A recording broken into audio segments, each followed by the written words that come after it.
bracelet électronique et la possibilité de pouvoir bouleverser la donne. Je rappelle la peine, parce que j'ai fait une petite erreur, c'est 15 mois ferme, donc d'inéligibilité. Voilà, bracelet électronique et donc possibilité de se présenter à l'élection présidentielle. Je suis en train de suivre le fil d'actualité, mais je crois qu'elle n'a pas encore donné, elle n'a pas encore fait de déclaration pour dire si elle se présenterait ou non. En tout cas, c'est vrai que c'est intéressant. C'est intéressant parce que aujourd'hui, c'est une journée qui est chargée dans les tribunaux français. Il y a d'autres affaires qui sont en cours de jugement.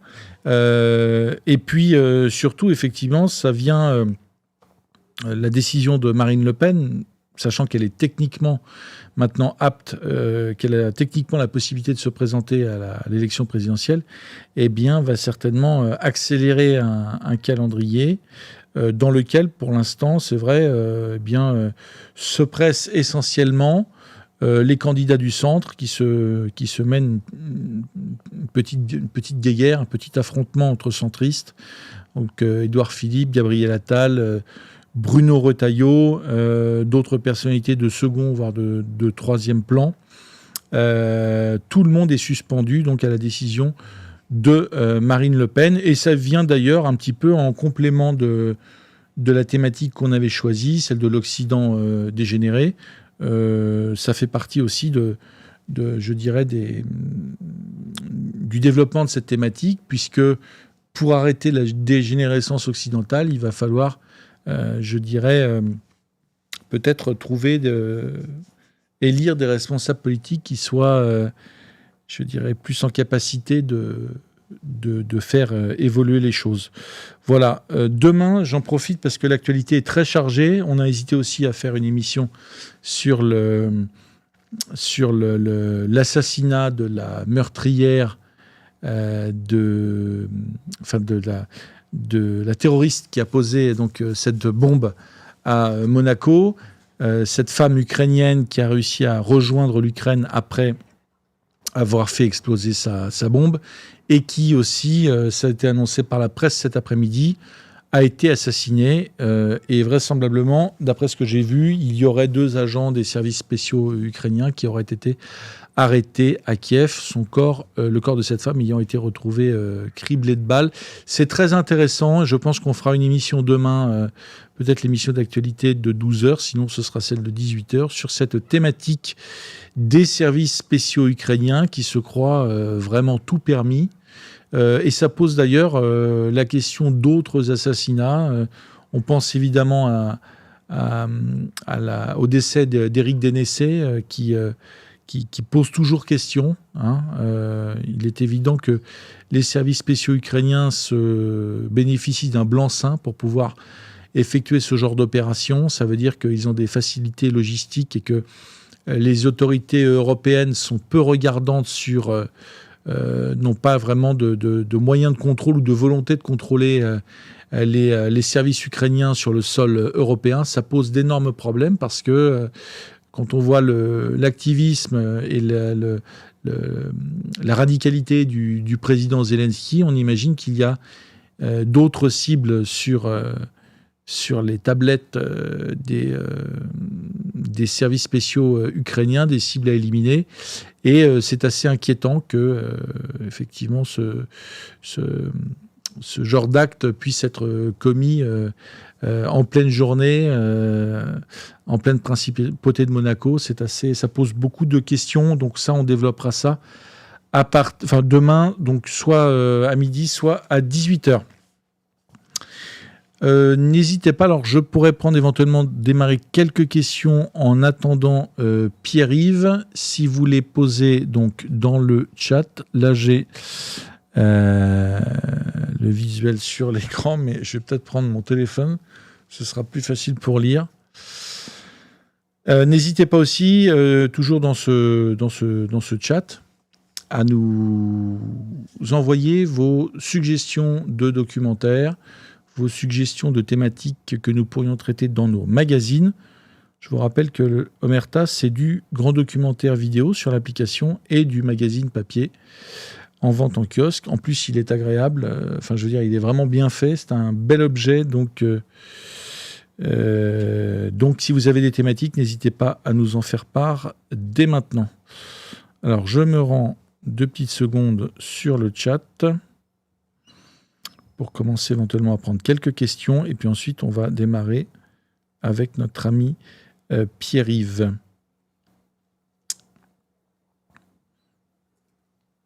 Et n'oubliez pas de vous abonner à cette chaîne YouTube, c'est très important.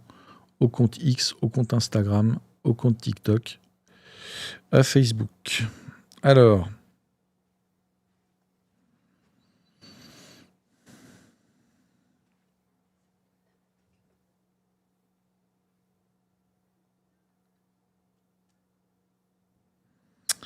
beaucoup de commentaires, merci. On vous a mis les liens utiles en description de la vidéo. Une question. Oui, il y a une question effectivement un peu provocatrice. Pourquoi ont-ils loupé Macron? Là, notre auditeur fait allusion à l'attentat qui a eu lieu à Damas ce matin en pleine visite d'Emmanuel Macron, mais Emmanuel Macron a décidé de maintenir sa visite. Donc, eh bien, pour l'instant, il n'y a pas vraiment de conséquences. On a parlé d'ailleurs de la Syrie dans une émission que vous pouvez retrouver sur cette chaîne qui a été diffusée à midi.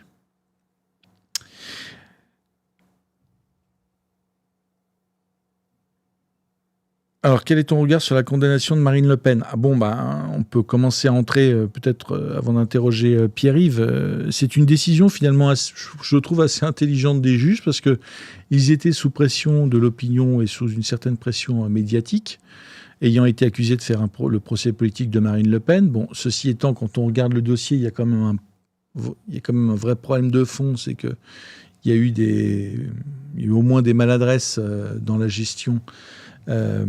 Sur le fond du dossier, dans la gestion comptable et l'organisation du RN, ça c'est évident. Donc il y a eu d'autres condamnations. Ça ne fait pas l'ombre d'un doute. Ceci étant, ce qui était mis en cause, c'était la proportionnalité de la sanction et du jugement, en fait. Et les juges étaient sous pression. Et là, avec ce qui a été annoncé, je dirais, c'est en fait, il renvoie à Marine Le Pen. Finalement, il ne l'empêche pas d'être candidate et il la renvoie en fait à sa propre responsabilité. Et elle va devoir choisir soit de ne pas être candidate, soit d'être une candidate condamnée sous bracelet électronique. Et là, effectivement, je dirais, il la laisse seule face à ses propres responsabilités. L'empêcher d'être candidate aurait certainement provoqué un tollé énorme. Donc, ce n'est pas la solution qu'ils ont choisie. Finalement, il la condamne suffisamment pour que, je dirais, marquer le coup sur le fond de l'affaire, mais je dirais pas suffisamment pour l'empêcher d'être candidate. Et donc, c'est elle qui va devoir trancher cette question. Alors, peut-être d'ailleurs, que c'est une question qu'on posera à Pierre-Yves, peut-être d'ailleurs que... on peut imaginer, si elle décide d'être candidate, qu'elle fasse une campagne un petit peu à la Donald Trump. On sait que Donald Trump avait été aussi condamné aux États-Unis et qu'il avait choisi de faire une campagne en dehors des plateaux mainstream, une campagne hors système, étant lui-même donc condamné, et ça lui avait plutôt réussi. Alors, pour le moment, le RN et Marine Le Pen n'ont pas du tout choisi d'être hors système, surtout médiatiquement. Et il colle au mainstream et je dirais il soigne le mainstream le plus possible. Là, elle va peut-être être amenée à réfléchir sur éventuellement une nouvelle façon de faire campagne, un nouvel axe pour faire campagne, un peu à la Trump, donc, mais il n'est pas certain qu'elle le souhaite. Donc, je crois qu'il faut attendre ce soir. Elle sera sur TF1 à 20h pour commenter la décision de justice. Peut-être qu'elle annoncera ou non sa candidature. Peut-être qu'elle reportera la prise de décision. On verra. En tout cas, c'est vrai que on imagine facilement que ce bracelet électronique va constituer le premier argument pour je dirais, faire campagne contre elle. Et dans un deuxième tour, effectivement, vouloir coller absolument au mainstream tout en étant badgé au pied, ça va être compliqué. Donc, je crois que ça fait partie des choses, des réflexions qui s'ouvrent pour elle aujourd'hui. Alors, Pierre-Yves ne devrait pas tarder à arriver. Je vais continuer à regarder un petit peu vos questions.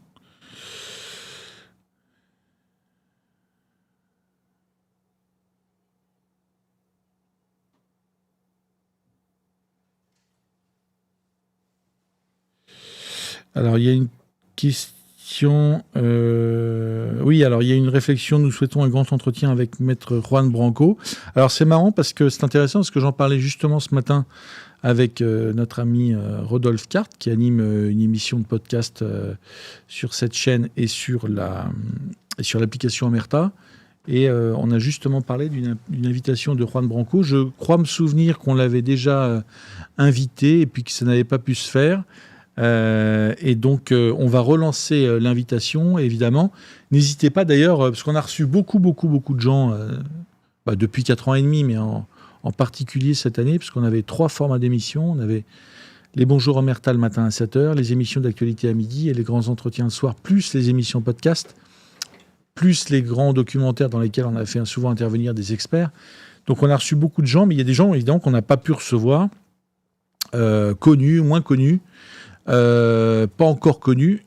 Là aussi, vous avez, je dirais, votre participation est utile. Vous pourriez, en commentaire de cette vidéo aussi, nous proposer des noms de personnalités, de gens à inviter, de livres à présenter. Ce serait en plus des idées pour des grands documentaires ou des magazines. N'hésitez pas à nous faire part de tout ça en commentaire de la vidéo. On regarde en général un maximum les commentaires, donc y compris après les émissions. Quand on est en direct, on ne peut pas forcément, je dirais, prêter attention, la même attention à tous les commentaires, mais en tout cas après, on relit toujours ce qui s'est dit, donc n'hésitez pas à nous faire part de vos bonnes idées.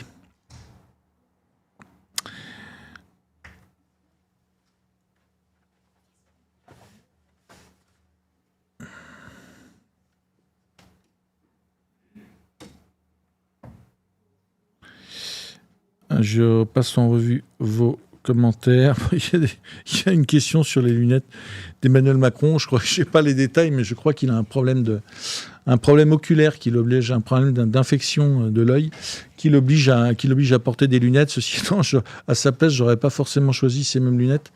Bon, là, ça fait un peu... les lunettes plus la coupe de cheveux, ça fait un peu beaucoup. Mais bon, c'est pas la première fois, on est habitué. Et voilà l'excellent, le seul, l'unique Pierre-Yves qui débarque d'un tournage. Ça a été raide cette journée. Tu recevais qui alors Là, tu recevais qui là? Dis-nous un petit peu qu'est-ce qui se prépare pour le cercle Aristote. Je recevais Nicole et Gérard Delépine, sont 2 très grands médecins qui vraiment c'est 2 anges de miséricorde. Ils étaient tous les 2 grands oncologues, donc spécialistes du cancer, dont Nicole, spécialiste d'oncologie pédiatrique. Donc quand même, ça touche les petits, ça fait toujours... C'est des gens qui ont fait du bien toute leur carrière, qui se sont souvent dressés contre l'institution médicale et qui là, on a fait une vidéo sur la réalité du texte qui est en cours sur l'euthanasie. Où il y a, et on a entre autres traité d'un sujet un peu douloureux, qui est tout le service d'organes et de pièces détachées sur patients euthanasiés qui se met en place dans tous les pays qui l'ont pratiqué. C'est-à-dire que maintenant, ça va être un scénario soleil vert. Donc là, ils se sont surpassés avec ce type de loi parce qu'il y a une... Si vous voulez, et c'est directement lié au thème de l'excellent numéro d'Omerta que tu as dirigé, Charles. Parce que c'est l'une des marques de notre dégénérescence, c'est d'être devenu une société de la mort. Profondément. C'est-à-dire que tout ce qui avilit, tout ce qui dégueulasse, tout ce qui tue, si tu veux, nous on adore, on contresigne. Là, je voyais un article, je crois que c'était sur LCI ou sur... Comme disait Serge de Beketch, l'ancien journaliste de droite, on ne sait même plus de quel chiotte ça sort. Les mecs se pâmaient devant l'augmentation de la mortalité infantile en France. Et oui, quand même, la mortalité infantile augmente en France. À un moment, t'as juste envie de dire, trouvez ça marrant en plus.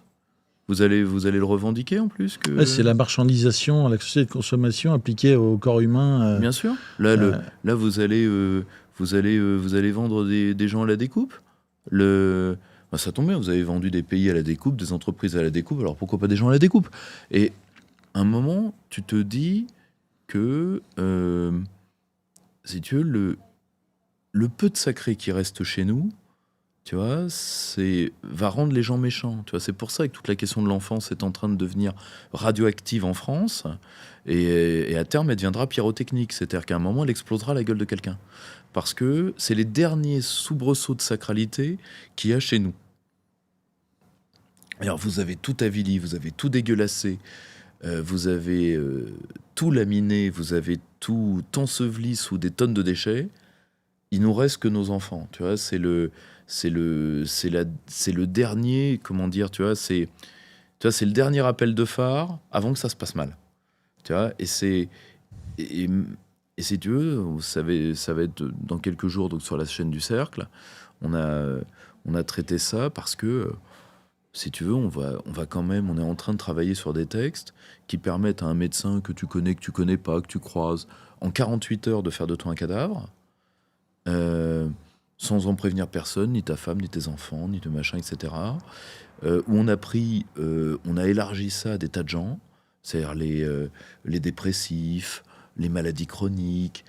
Avant, l'euthanasie telle que les médecins la pratiquaient, c'était en tête-à-tête avec le patient. Le patient souffrait beaucoup, il avait la capacité de te le demander, on attendait d'avoir tout essayé, et on l'accompagnait gentiment. Tu vois, ça j'ai vu mon père le faire. Tu vois. Le problème, c'est que ça se réglait toujours avec énormément de douceur, de machin, etc. Là, en 48 heures, tu vas passer de vie à trépas par une machine administrative qui va te broyer, et ensuite tu seras mis à la découpe si t'as pas de bol. Tu vois, il rappelait des anecdotes qui font froid dans le dos, et tu te dis, c'est là où, par exemple, tu vois le vis-à-vis dans l'expérience d'Omerta.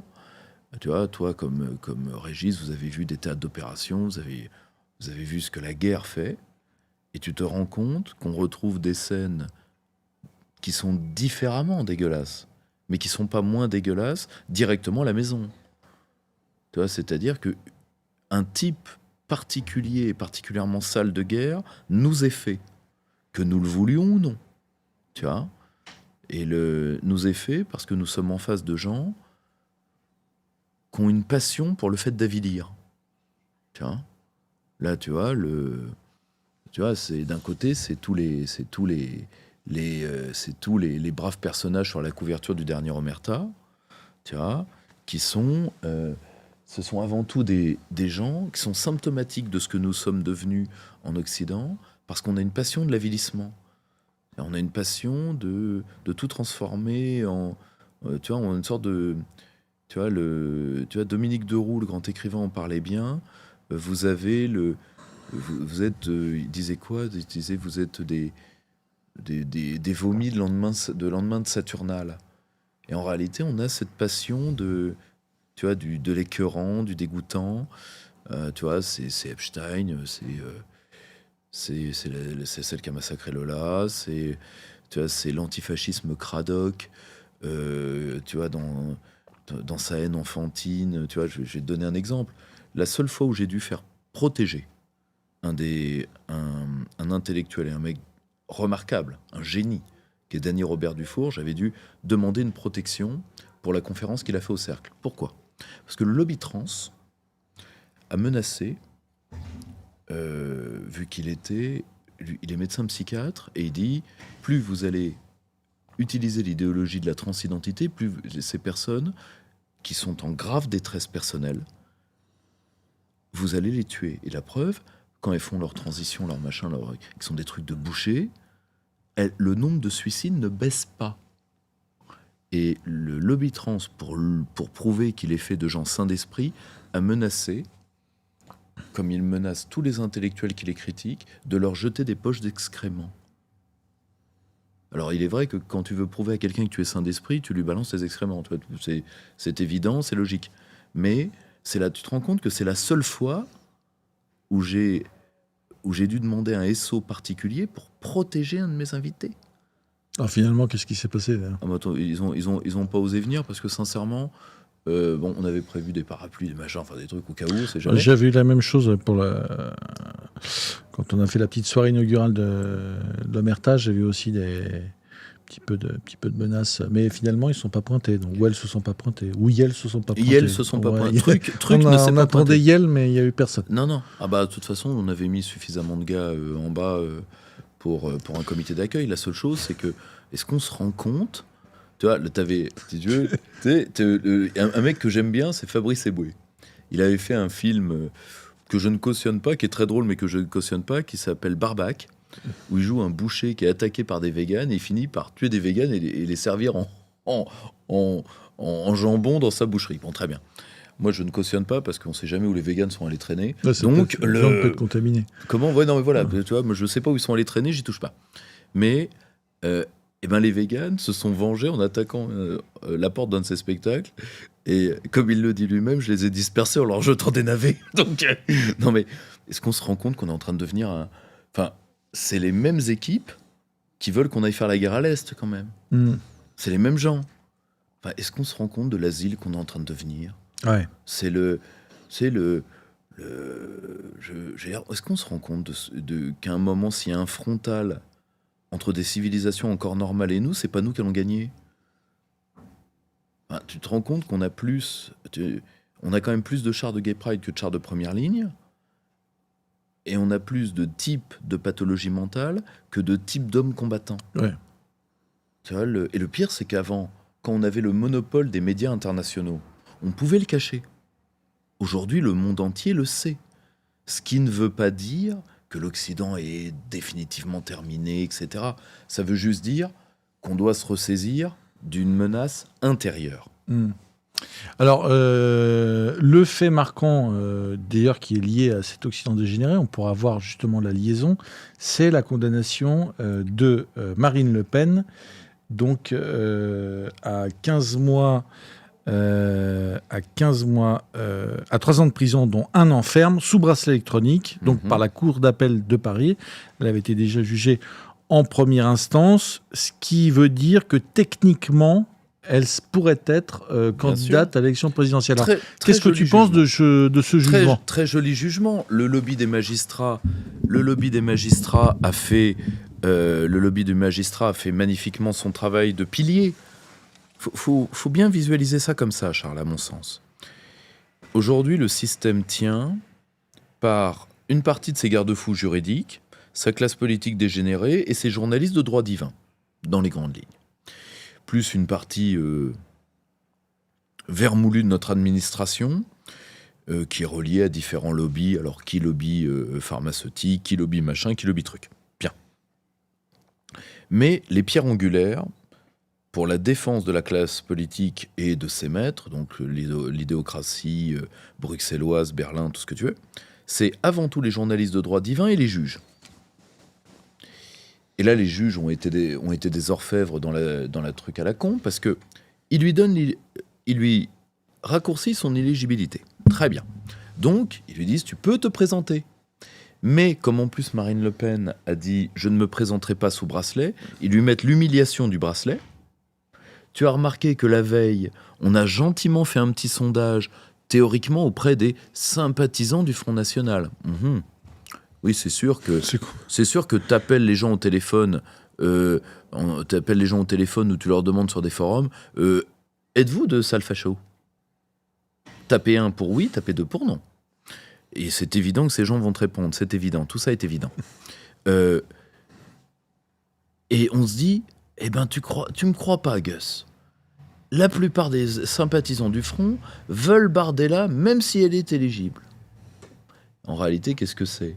Ils appuient sur la ligne de fracture du Front, c'est-à-dire que ce soir, quand Marine Le Pen prendra la parole, elle peut dire 2 choses.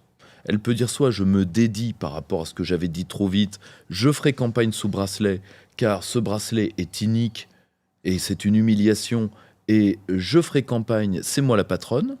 Si c'est le cas, une partie des lieutenants de Jordan Bardella va devoir,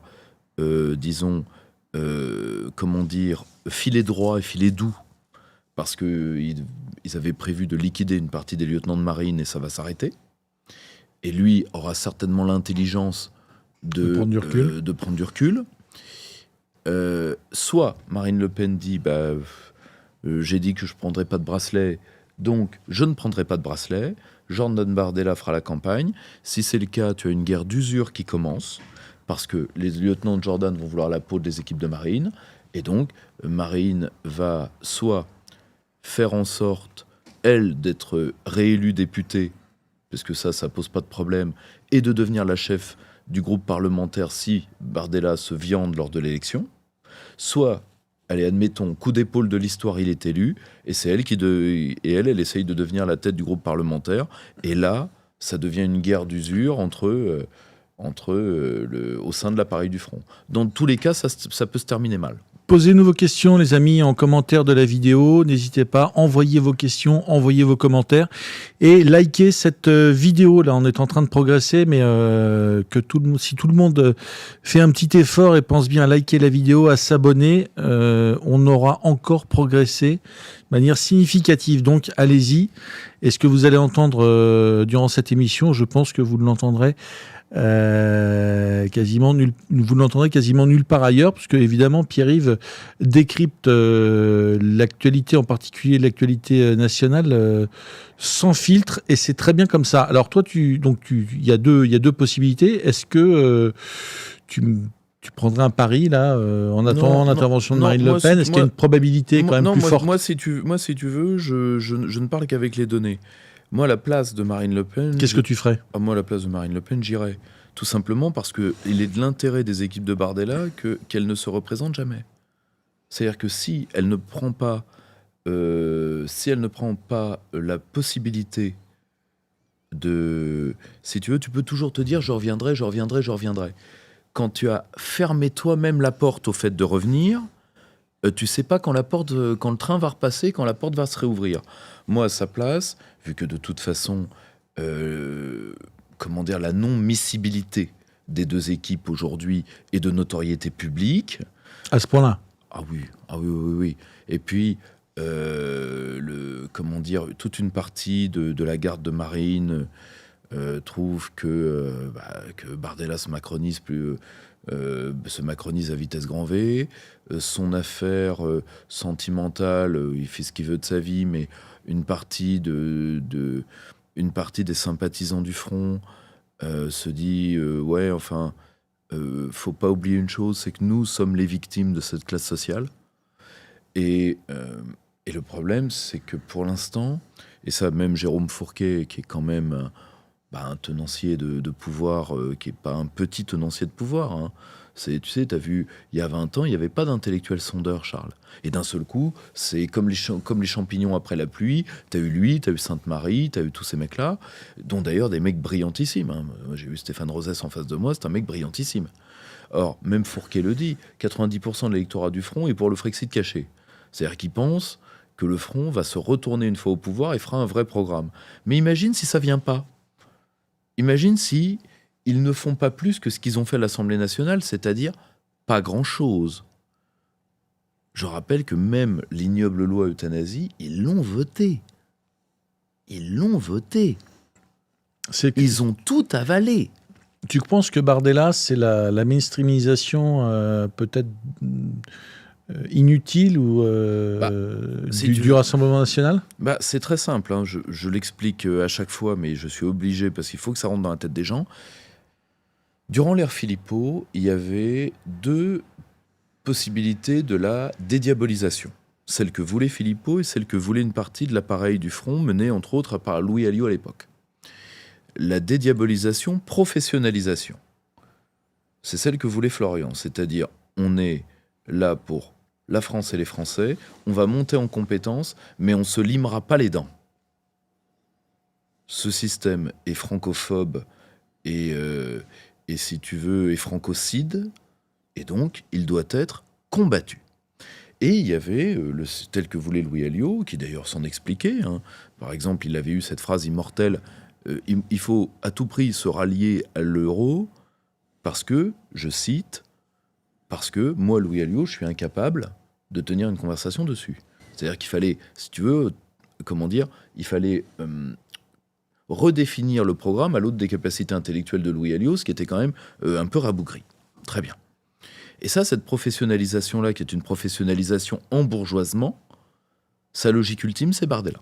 C'est-à-dire, on fera rien de plus que les autres, on sera comme les autres, mais on sera une sorte de SOS racisme pour petits blancs, c'est-à-dire que on va dire aux Français apeurés qu'on les protège de la racaille, en fait on les protégera de rien, mais on va faire ce que le Parti socialiste a fait avec les banlieues pendant 20 ans, c'est-à-dire vous allez être nos obligés. Et ça, si tu veux, cette logique-là, cette logique du SOS racisme blanc, c'est une logique qui ne peut que mal se finir, parce qu'elle méconnaît complètement la vraie colère des Français. C'est-à-dire que là, les Français sont mûrs. Je ne sais pas si tu as vu le courage de beaucoup de gens qui étaient à la manif pour Louis.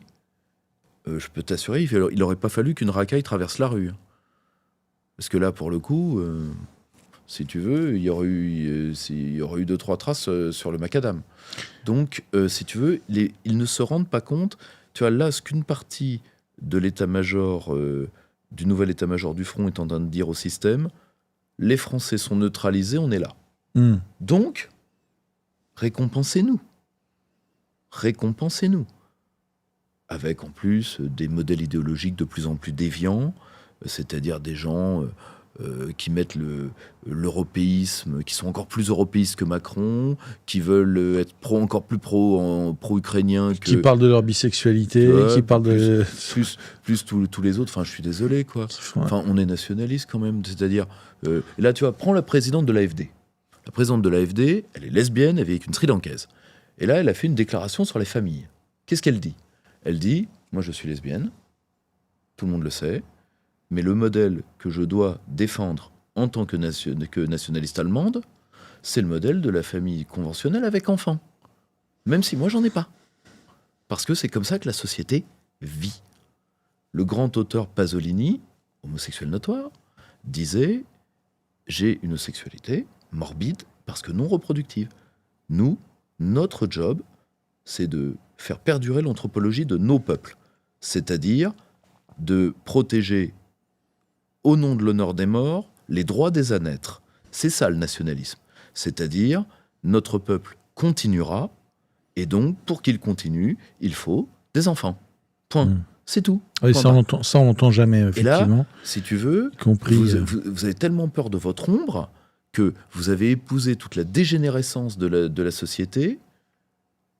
Et le pire, c'est qu'en plus, quand vous êtes en face, et là je vais choquer beaucoup de gens, mais c'est comme ça, il y a des tas de raisons. Et Dieu sait à quel point je suis opposé à l'immigration. Mais le pire, c'est que parfois on attaque les populations immigrées dans ce qu'elles ont encore de saines. Moi je veux bien, il y en a une partie qui n'a pas à être là. Mais alors, quand on leur reproche, d'encore respecter leurs anciens, d'encore respecter l'autorité de leur père, de vouloir engrosser leurs femmes, je suis désolé, bon, c'est des gens normaux. Oui, ça reste traditionnel. Ça reste traditionnel. Ils n'ont pas à le faire ici, je suis d'accord. Mais pourquoi les attaquer quand ils veulent le faire ? Alors que nous, on ne le fait pas. Et le problème, c'est pas qu'eux, ils le fassent. C'est qu'ils le fassent ici, d'accord ? Mais nous, le problème, c'est qu'on ne le fait pas ici. Alors qu'on devrait le faire ici.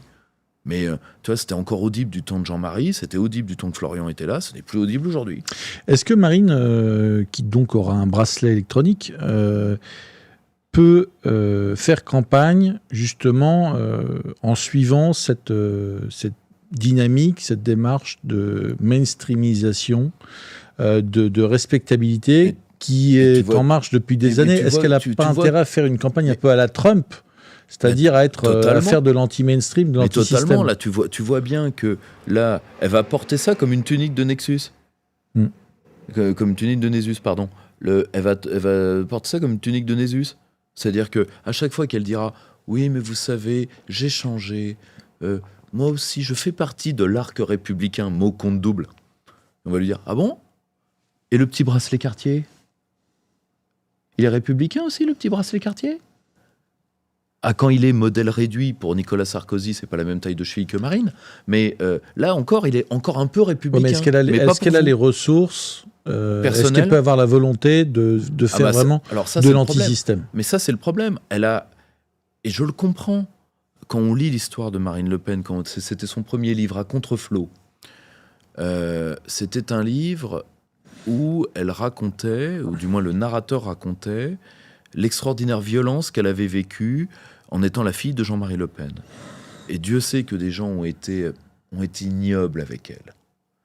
Donc elle a toujours voulu être acceptée. Alors ça a fait dire à certains héros de la droite, tout le monde se rappelle de la phrase d'Henri de Lesquen et de celle d'Éric Zemmour, qu'elle amène d'ailleurs, c'est une femme de gauche. On l'a tous entendu. Elle s'éclate en boîte de nuit sur de la musique. On a tous entendu ces bêtises.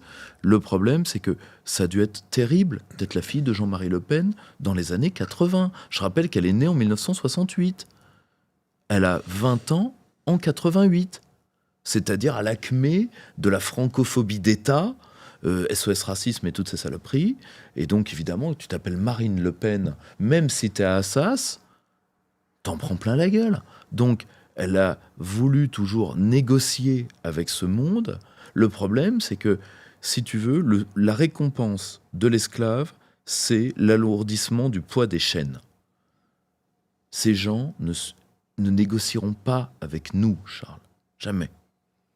Ces gens nous feront miroiter quelque chose, et plus on se mettra à quatre pattes, plus ils nous latteront à coups de latte. Ils nous latteront à coups de pied, au sol. Parce que quand on se soumet à eux, c'est ce qu'ils font. Tu vois, ils sont comme ça.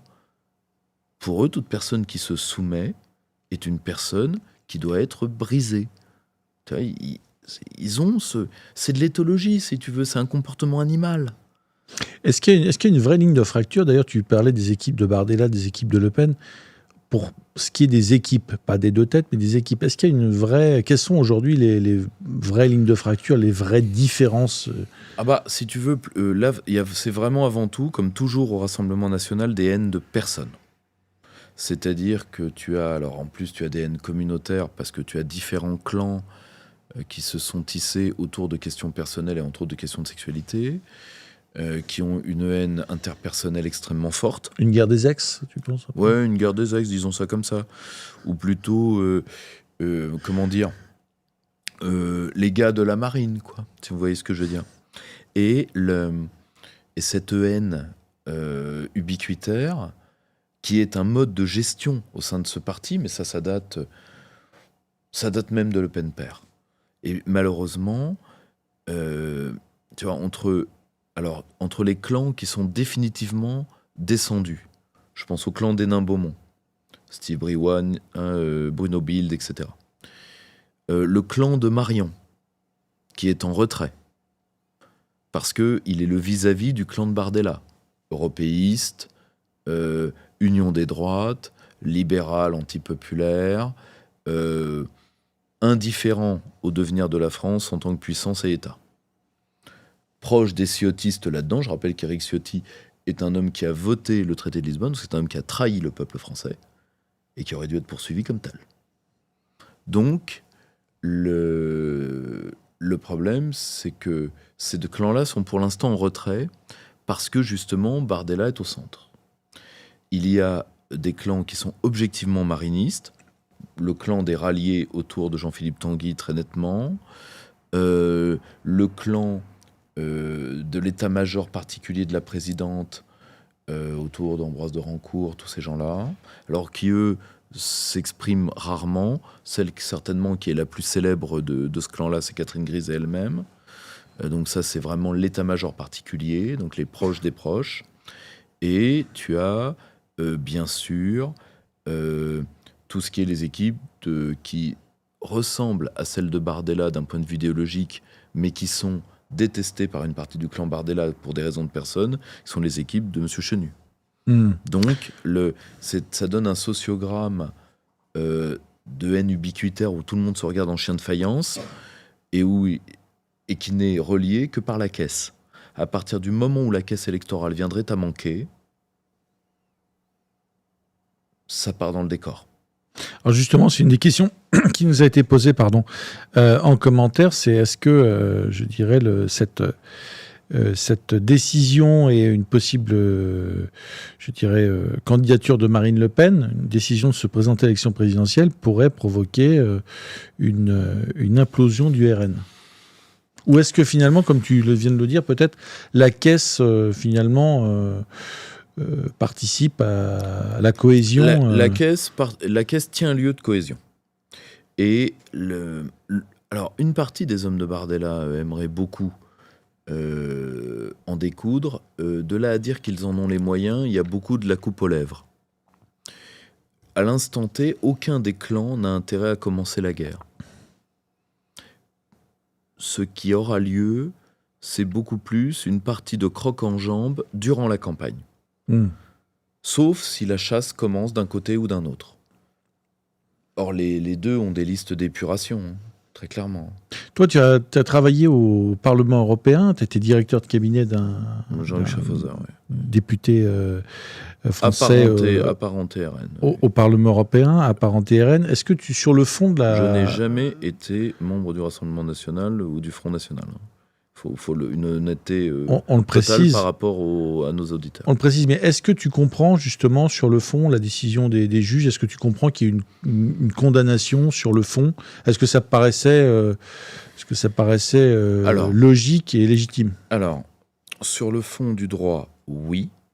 Ensuite, tout le monde fait ce que Marine Le Pen a fait. Tous les partis politiques, je veux dire. J'ai fait traduire des livres sur l'Union européenne. J'en ai fait écrire. Là, j'en sors encore à la prochaine rentrée littéraire. Je dois être l'un de ceux qui a certainement le plus écrit sur cette question. Je me suis préparé toute une partie même de mon adolescence à affronter ces gens. Et un jour, je me suis retrouvé en face d'eux. Et c'est comme si on m'avait poussé dans le vide. Parce qu'ils étaient encore bien pires, mais à tout niveau, que ce à quoi je m'attendais. Ils étaient plus dégénérés, plus... J'ai une partie de mes collègues, moi j'ai des collègues qui sont partis en dépression. Je ne donnerai pas son nom, parce qu'il y a de fortes chances qu'il regarde cette émission, mais c'est quelqu'un que j'aime beaucoup et qui se reconnaîtra. Moi j'ai un de mes collègues, brillantissime. Eh ben, il s'est barré en Laponie. Tiens, il m'a dit, Pierre-Yves, je stress post-traumatique. Moi, les mecs les plus brillants et les plus droits de cœur que j'ai vus dans cette institution, je les ai tous vus faire des dépressions sérieuses. C'est un milieu où seuls les pourris, mais les pourris peuvent tenir. C'est-à-dire les gens qui sont inconscients du mal que cette institution fait. Parce qu'en réalité, cette institution dévitalise les peuples européens et va les tuer. C'est une espèce de gigantesque tique qui se gorge de notre sang. Et quand tu es conscient de ça, j'allais dire en plus, quand tu arrives dans ces lieux du Parlement européen, c'est un ancien siège de multinationales, qui est une maison qui rend fou, il n'y a pas d'accès au premier étage, tu es obligé d'aller au troisième et de redescendre, enfin, tu vois, tout est fait pour te rendre cinglé, tout est faux. Tu vois, t'as des sculptures en marbre, pater européen, en réalité c'est du calcaire. Moi je sais, j'en ai arraché une. Tu vois, ah bah c'est du beau, c'est du propre. Mais voilà, t'as des fausses plaques en bronze, tu vois, t'appuies avec ton doigt, tu t'enfonces dedans. Donc si tu veux, tout est bidon, tout est faux. Tu vois, tu vois des trucs, tu vois, je vais te raconter un exemple. L'industrie pharmaceutique voulant à tout prix que des produits plus ou moins foireux soient validés par l'Agence européenne du médicament, est allé voir le tout-puissant parlementaire LGBT qui pèse quand même 500 députés sur 700 c'est énorme. Entre 2014 et 2019, ouais. Les chiffres doivent être les mêmes maintenant, et il leur a dit, vous savez, nous avons des produits sur le cancer de la gorge, et vu où vous mettez vos langues, ça pourrait vous servir. Alors, va falloir accélérer parce que la France trouve que nos produits sentent la mort. Il va falloir contraindre les francs à oui. Eh ben, on s'exécute. On s'exécute. Et résultat, nous avons maintenant sur nos marchés du médicament, comme prévention de certains cancers à papillomavirus, nous avons des produits peu sûrs, parce que Big Pharma s'est allié au tout-puissant interamical LGBT et leur a promis qu'ils pouvaient mettre leur langue où ils voulaient. Bon, ok, super. Moi, des scènes comme ça, je peux t'en raconter jusqu'à ce soir. Hein. Donc, si tu veux, tu vois, quand t'as vu ça, moi, on m'a poussé dans le vide. Hein. Tu sais, l'un des premiers débats auxquels j'assiste quand j'arrive là-bas, c'est un débat sur la Syrie, c'est un débat sur la protection des homosexuels en zone de combat en Syrie.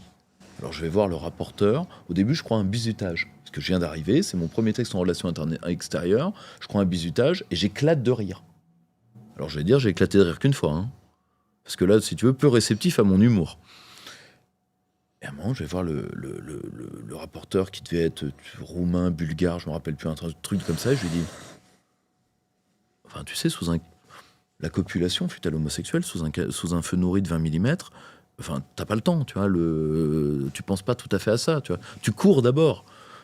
Tu fais autre chose ensuite, mais tu cours d'abord.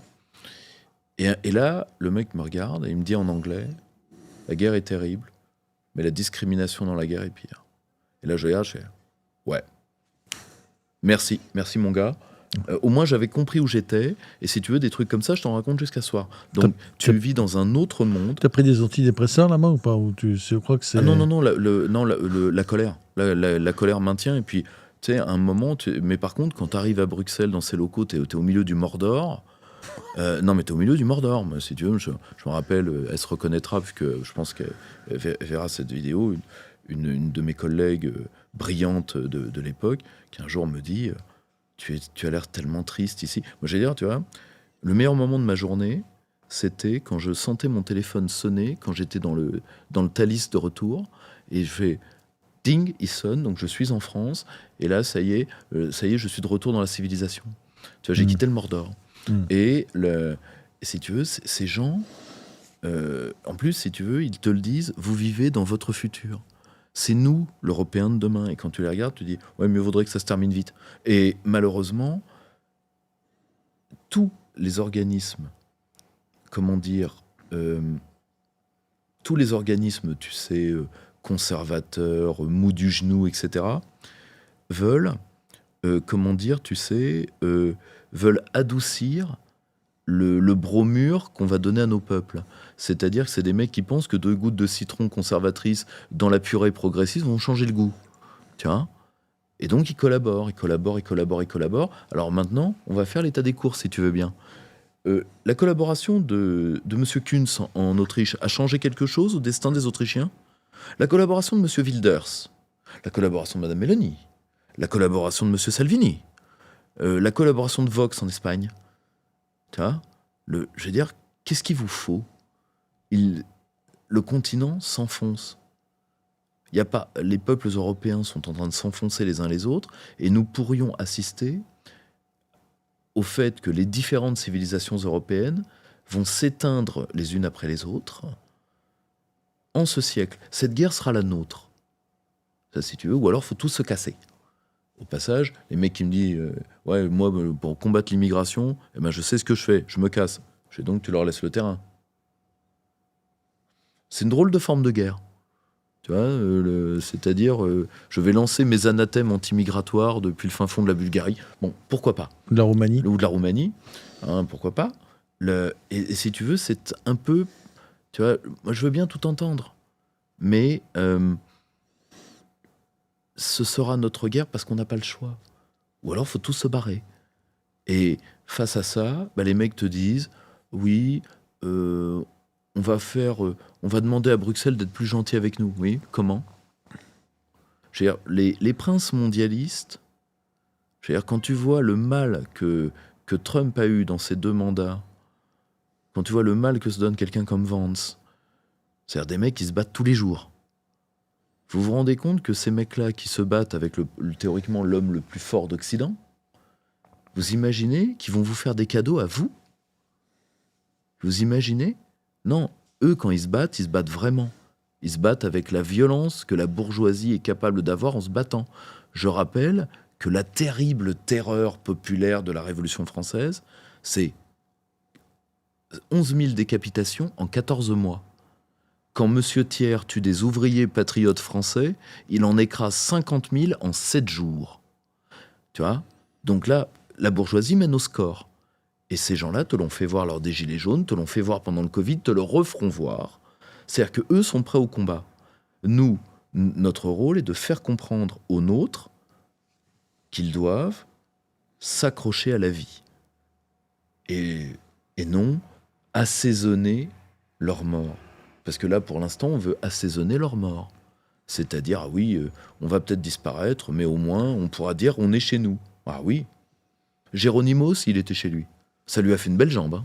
Toi, dans le contexte actuel, là, tel que se présente la campagne présidentielle, tu penses qu'une campagne anti-système pourrait être portée par Marine Le Pen et pourrait conduire à une victoire ? En tout cas, ce serait son intérêt, parce que sinon mieux vaut peut-être qu'elle dise non. Or, le problème, c'est que l'abandon des lignes populaires qui est programmé dans le bardélisme va être très problématique, soyons clairs. Et est-ce que les Français sont prêts pour une campagne, une candidate anti-système en 2027 ? Alors, ça dépend sur quelle zone.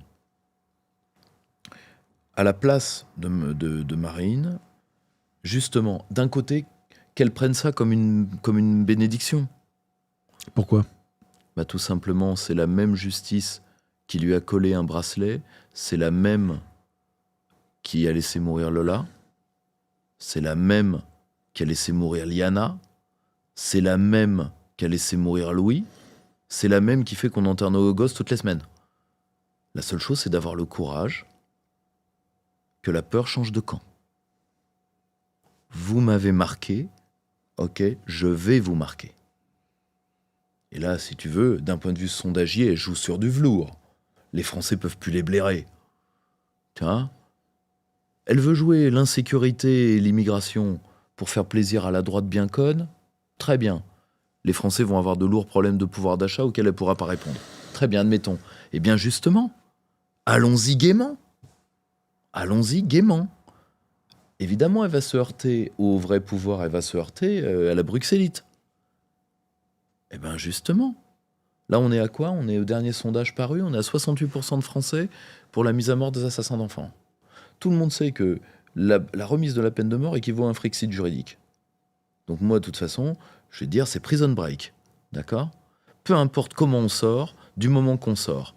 Comme disait le grand économiste national et souverainiste Norman Palma, mon regretté ami Norman Palma, « Each landy is a good landy ». Tout atterrissage est un bon atterrissage. Et ces questions sociétales, comme la peine de mort, d'ailleurs, c'est un très bon sujet. Tu crois qu'on la sent quand même un peu frileuse, c'est pas récent cette frilosité, le problème, alors qu'elle devrait, selon toi, s'en saisir et développer ses thèmes. Ou alors elle renonce. C'est-à-dire, oui, d'accord, je peux pas faire campagne sous bracelet, et le problème, c'est qu'après, on va faire des campagnes de premier de la classe, et après, les campagnes de premier de la classe, je vais dire comment ça se termine. Il y a plus fort que Marine Le Pen pour être premier de la classe. Alors, premièrement, il y a plus fort, mais deuxièmement, allez, admettons. On fait campagne premier de la classe. Donc déjà, 80% de chances de se faire plier par Philippe. Tu vois, parce que Philippe, il va pas avoir de problème. Hein. Il va juste te dire, le fascisme ne passera pas. Et n'oublie pas ce qui s'est passé au municipal. Parce que ça, ils l'ont tous vu. Une partie de la nouvelle génération LFI, et alors c'est peut-être pas les fables les plus poétiques de La Fontaine ou les chips les plus croustillants du paquet, Monsieur Deloglu par exemple, ont négocié, pour faire barrage à la haine, n'ont même pas négocié au second tour. Et ça, l'état-major du PS l'a vu, l'état-major de En Marche l'a vu. C'est-à-dire que malgré les ordres du vieux, qui sont de négocier les places, l'antifascisme crétinisant d'une partie de l'extrême gauche, coucou Raphaël Arnaud, en fait de tellement des neuneux qu'ils sont prêts à s'auto-avorter. Alors en plus, comme nous serons dans l'après-premier tour et que c'est le dernier tour de piste du vieux, tout le monde le sait, et que les règlements de compte contre lui vont certainement débuter le soir même s'il n'est pas au second tour, c'est-à-dire que toute une partie de gens qui n'aiment pas le côté transcourant de Mélenchon et qui veulent revenir dans une gauche francophobe classique, derrière le NPA et donc derrière le Parti Socialiste, si tu veux, vont tout de suite vouloir négocier leur place auprès du grand gouvernement central. Et comme Philippe, on va te rappeler qu'il a été maire du Havre, qu'il a co-géré avec une partie de la racaille, qu'il est ami avec le rappeur Médine, des tas de trucs. On va dire finalement, il n'est pas méchant. C'est pas un vilain facho. C'est l'ami de l'extrême gauche. Oui. Voilà. Et la preuve, il voulait aller à la fête de l'UMA, etc. La haine ne passera pas. Donc déjà, tu as toutes les chances d'être plié par Philippe. Même problème avec Attal. Bon, allez, on l'élimine vite. Même problème avec Glucksmann. Mais bon, pour que Glucksmann soit au deuxième tour, il faut quand même... la dialectique casse pas de briques, Glucksmann non plus. Mais bon, après, il y a les scénarios du désespoir. Ménard, ministre de Philippe, Hollande, candidat. Bon, ça, c'est les scénarios, tu sais, c'est les scénarios Freaks, tu sais, le vieux film classique Freaks. Donc, c'est les scénarios Cujat, Femme à barbe, enfin tout ça. Mais je dis pas que c'est pas possible, je dis que là, pour le coup, on entre quand même dans la série interdit aux moins de 16 ans. Donc, mais bon, François Hollande s'y croit. La preuve, il a acheté à l'INPI les jeunes avec Hollande. Et le pire, c'est qu'il y croit tellement que même Gogolène se réveille en disant « je vais pouvoir lui faire un croc en jambe au gros, comme ça ce sera ma vengeance ». Tu vois, on va rejouer scène de ménage, donc youpi. Alors, tu vois, le souci, c'est que déjà, tu vas te faire plier. Allez, admettons, tu as un coup d'épaule de l'histoire, t'es élu. Ok, t'es élu. Youpi. Donc déjà, barrière antifasciste unitaire aux législatives. Donc déjà, tu vas avoir un groupe, certes peut-être majoritaire, mais c'est même pas dit. Mais tu vas avoir un groupe réduit. Le conseil constit pourri que tu as validé avec M. Ferrand va t'emmerder à chaque texte. Et il sera aidé en ça par le gros Larchet, qui lui a déjà signé son ralliement. Enfin, il n'y a que M. Retailleau qui n'a pas compris. Donc, et résultat, tu ne pourras passer que des textes du système au carré. C'est-à-dire que tu vas t'aplatir. Et là, une base de tes propres parlementaires, il y en aura au moins un ou deux qui va refuser de s'aplatir. Donc tu vas commencer les purges, tu vas commencer la mauvaise ambiance, et la fragmentation du parti commencera comme ça. Parce que, on va être très clair, Charles. Le fait de vouloir remplacer les droites européennes pour avoir des places, alors après, il faut assumer. Soit tu veux participer à la destruction de ton peuple, et tu te dis juste, il n'y a pas de raison que les places, il y a du pognon, et aux autres. Et quand il y en a pour deux, il y en a pour moi. Alors, tu peux tenir ce raisonnement-là. Moi, à titre personnel, j'ai 3 enfants. Donc moi, si tu veux, je peux pas tenir ce raisonnement-là. Je veux dire, je pourrais pas regarder mon père dans les yeux quand je vais le revoir. Enfin, tu vois, après, il y a des gens qui s'arrangent avec la honte. Il y a aucun problème là-dessus. Alors, t'as les plus lâches qui te disent le moindre mal. Ah, le moindre mal, ça me fait marrer. C'est-à-dire, oui, mais tu comprends, comment dire, tu comprends, on va faire quand même 2-3 mesurettes, tu vois, c'est Henri Guénaud qui dit, tu sais, vous n'avez pas le droit de dire que j'ai rien fait sous Sarkozy, la preuve, j'ai réécrit, j'ai pu refaire le terme de datar. C'est Monsieur Patrick Buisson qui, après avoir tout trahi, il fait remettre une breloque sur le poitrail du commandant Denoy de Saint-Marc. Denoy de Saint-Marc avait besoin d'une breloque de la part de Sarkozy. Denoy de Saint-Marc était un immense soldat. Et Buisson s'enorgueillissait d'avoir persuadé Nicolas Sarkozy de lui mettre une breloque. Est-ce qu'on se rend compte qu'un mec comme Denoy de Saint-Marc, quand Sarkozy lui met une breloque, il l'avilit, il lui crachera à la figure, c'est pas pire. Denoy de Saint-Marc méritait mieux. C'était dérisoire. Tu vois ? Or, tu vois, ça c'est le moindre mal. Tu te rends compte ? Alors le moindre mal, ça va être quoi ? Ça va être, on va faire une loi qui va dire que les frères musulmans sont des ennemis de la République. Ça va être marqué dedans. Elle n'aura pas d'obligatoriété légale parce que le fait d'être un ennemi en soi n'est pas illégal. Mais c'est pas grave, on l'aura fait quand même. Alors la bonne droite bien conne va applaudir, et peut-être même les mecs du printemps républicain, tu te rends compte ? C'est vachement cool, hein ? Tu vois ? Et le pire du pire, comme le disait un chef du mouvement identitaire, qui a avoué son sarkozysme dans une conversation, il disait, tu sais ce qui est bien ? C'est pas d'arrêter l'immigration, c'est comment on va avoir le droit d'en dire du mal. Alors je vais dire jusqu'où ça va se poser. Oui, pendant quelques mois, après l'élection de Jordan, on pourra dire, il y en a trop. Je rappelle que il y en a trop, on le disait à la grand-messe chez Ruquier avec Zemmour toutes les semaines. Donc ça fait des années qu'on dit il y en a trop. Et vous avez remarqué que depuis qu'on dit qu'il y en a trop, il y en a de plus en plus. Ça les fait pas partir. Tu vois, c'est ce que j'appelle la droite Gandalf ou la droite Dumbledore, la droite qui fait disparaître les Arabes par magie. Donc, et à la fin, ça se termine comment ? Il y a deux manières de traiter l'immigration, Charles. Il y a la manière souverainiste et il y a la manière Gandalf. Alors, la manière souverainiste, c'est de dire, quel est le problème de l'immigration ? Il y a trop d'entrées, pas assez de sorties. On est d'accord ? Dans ton appartement, ça s'appelle quoi ? Ça s'appelle une inondation. Quand on est face à une inondation, on coupe l'arrivée d'eau. On coupe les arrivées. Ça veut dire que tu as les moyens, tu as la souveraineté pour couper l'arrivée. Ensuite, tu balances la flotte qui doit être balancée. Donc, tu recraches ce qu'on peut être là. Et la partie qui va s'évaporer et donc s'assimiler, c'est ceux qui ont vocation à rester. Parce qu'ils n'ont pas tous vocation à partir. Les Français ne vous laisseront pas faire de toute façon. Parce que les Français, tous les mecs qui foutent le bordel, premier avion, pas de problème.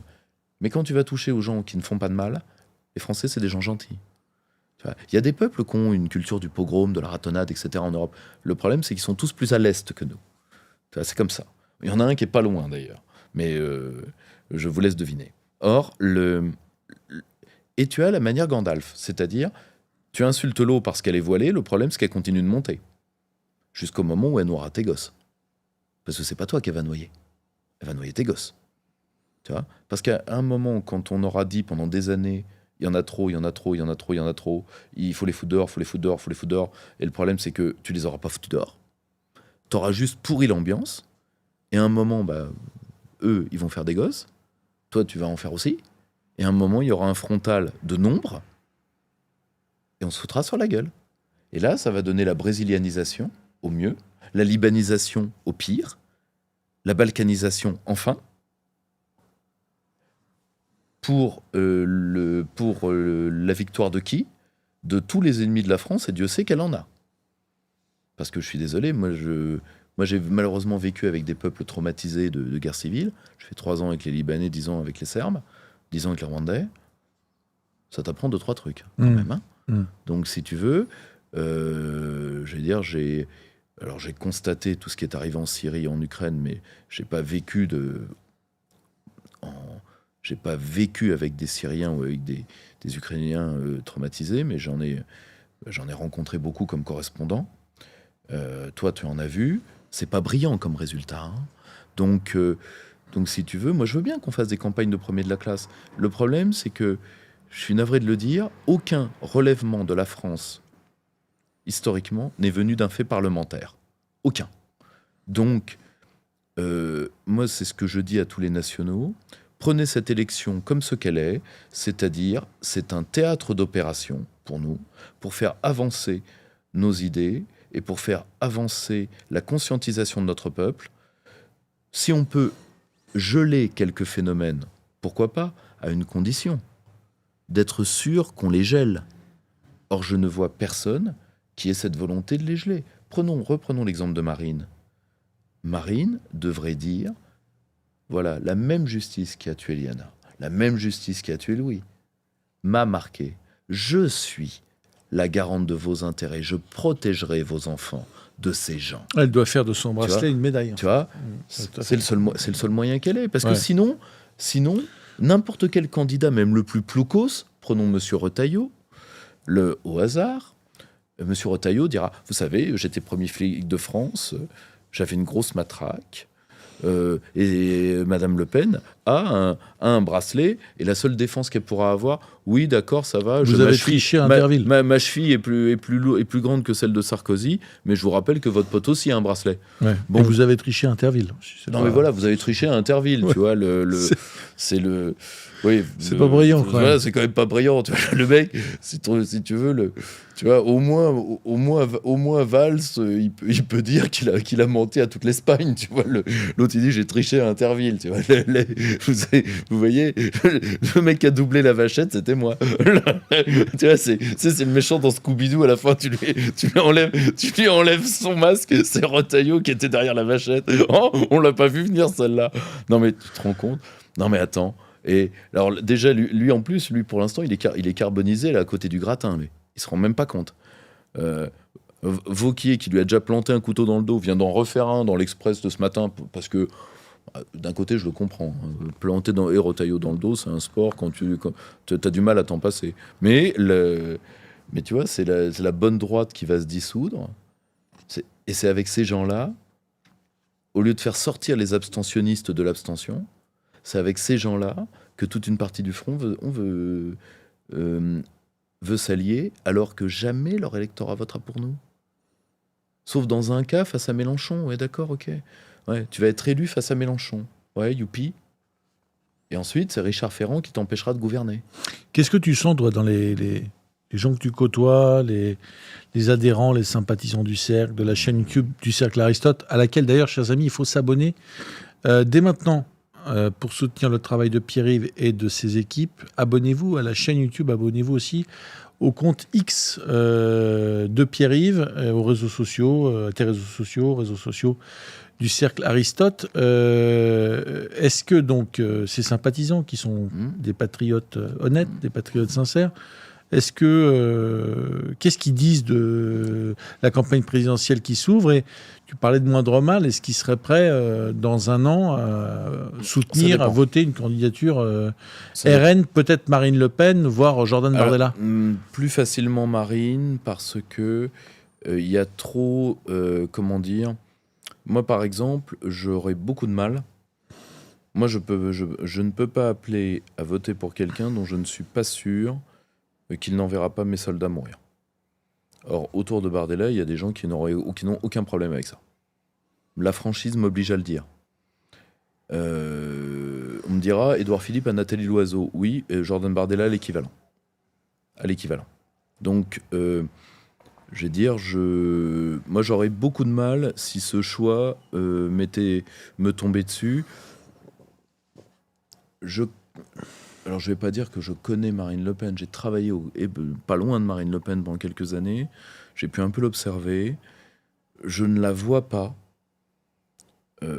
Je peux la voir s'aplatir sur certaines choses, d'accord.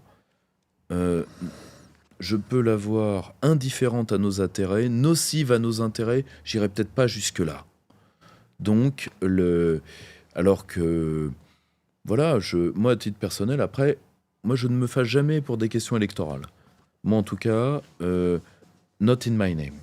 C'est le... par contre, je ne veux pas m'engueuler avec les gens. Les gens font ce qu'ils veulent. Le vote, c'est un hochet.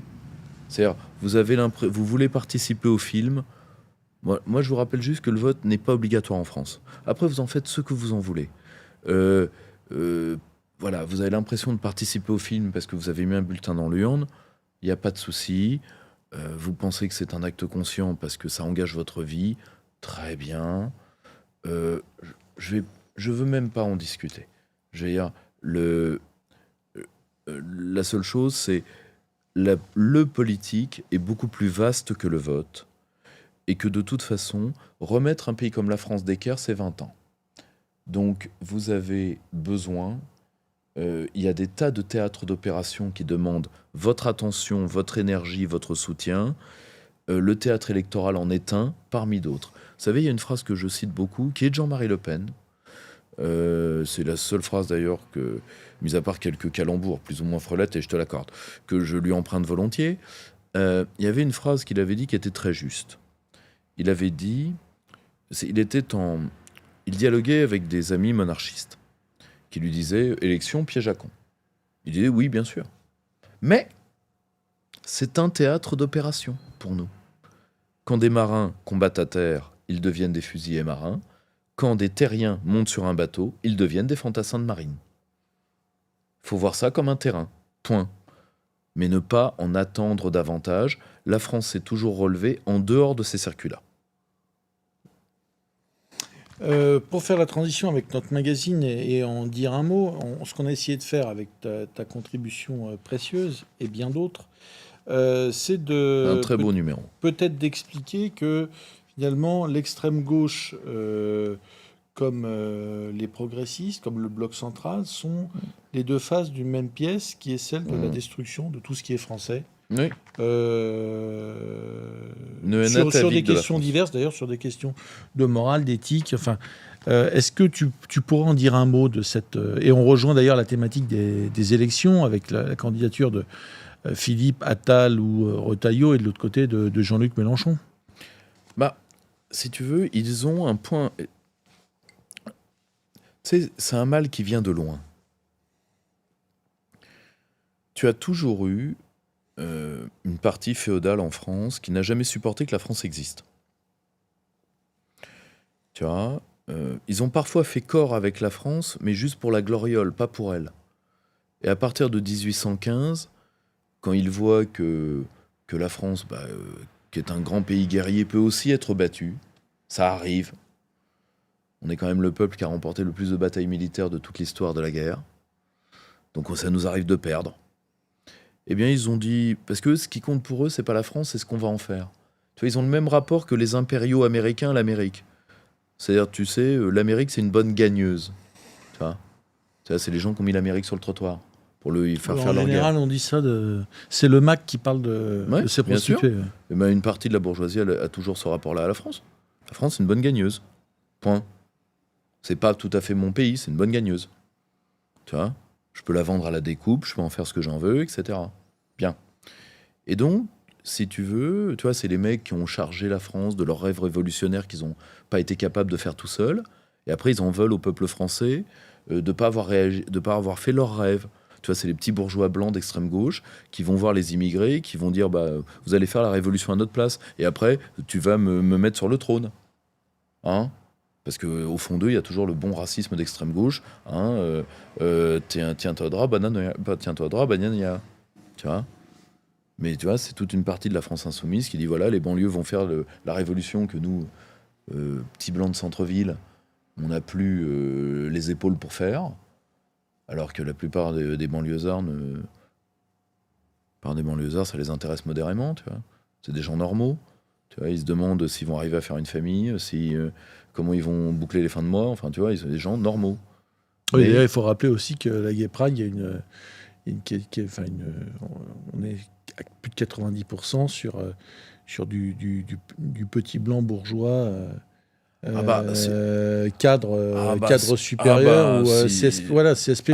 On n'est pas du tout sur de l'arabe ou du nord de... si tu veux, ils ont essayé. Le problème, c'est que la convergence des luttes, ils sont pas prêts. Non, là, ils sont pas prêts parce que... Dans le slip. Comment ? Pas dans le slip. Non, mais voilà, tu vois, la convergence des luttes, si tu veux, là, je me rappelle plus, il y avait une ville de banlieue où tu avais une élue écolo,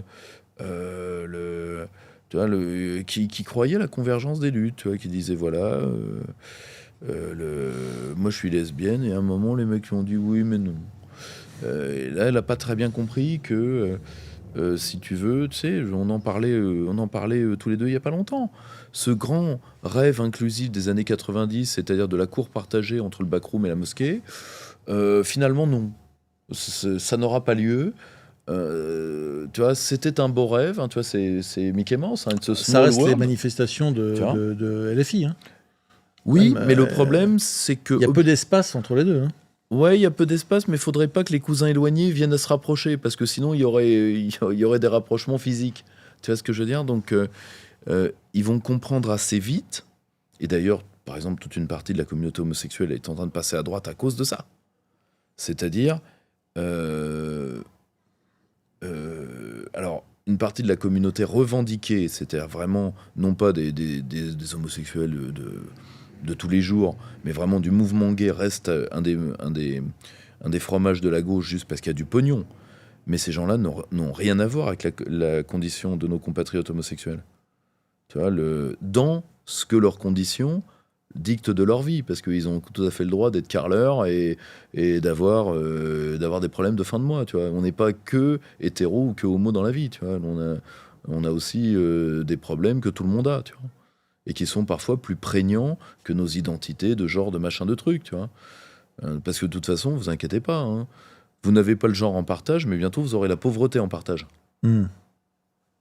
Ça va vous occuper l'esprit un tout petit peu plus que les affaires de Calbar. Je te le dis tout de suite. Ouais. Or, quand vous allez prendre une inflation alimentaire sur tout ce qui dépend du pétrole, c'est-à-dire inflation du pétrole égale inflation des engrais égale inflation de la bouffe. On va en reparler, tu vois. Donc là, pour le coup, les guerres identitaires, quand t'as plus à bouffer, les guerres identitaires quand le frigo est vide, si tu veux, elles deviennent tout à fait relatives. Or, le souci, c'est que tu te rends compte, tu vois, je veux dire, on va prendre un exemple. Les débats actuels en Asie orientale, c'est quelle société technologique on fait, qu'est-ce qu'on fait avec les robots, qu'est-ce qu'on fait avec la conquête spatiale, etc. Nous, c'est est-ce qu'il faut mettre différents types de chiottes dans les lycées pour que tout le monde se sente inclus.